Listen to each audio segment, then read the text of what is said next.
Bal a cappella, c'est à la cappella, ça veut dire chant sans accompagnement, en fait.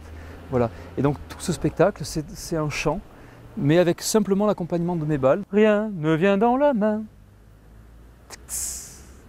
La jonglerie musicale, c'est quoi? C'est la prise de conscience que la jonglerie n'est pas uniquement une image. La jonglerie, c'est une image, mais c'est aussi du rythme.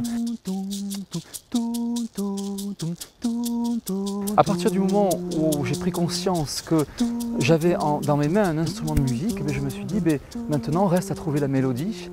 Et qu'est-ce qu'on peut utiliser comme mélodie? Alors, il y a naturellement le chant, et puis il y a les balles qu'on envoie sur des cloches, des instruments qui font des sons, des notes différentes.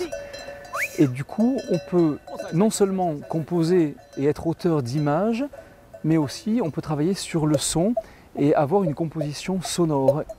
Dans Bal a cappella, on est dans un tour de chant jonglé.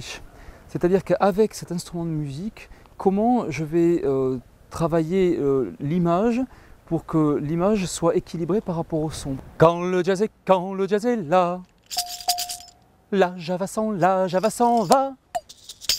Et il y a de l'orage dans l'air, il y a de l'eau dans le gaz entre le jazz et la java.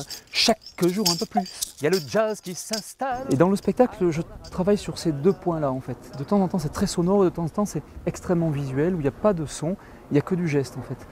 Mais le tout fait que les gens on voyage, parce que l'idée c'est ça, c'est de faire, de faire voyager les gens dans des univers qui passent en Asie, en montagne, en France, en Europe.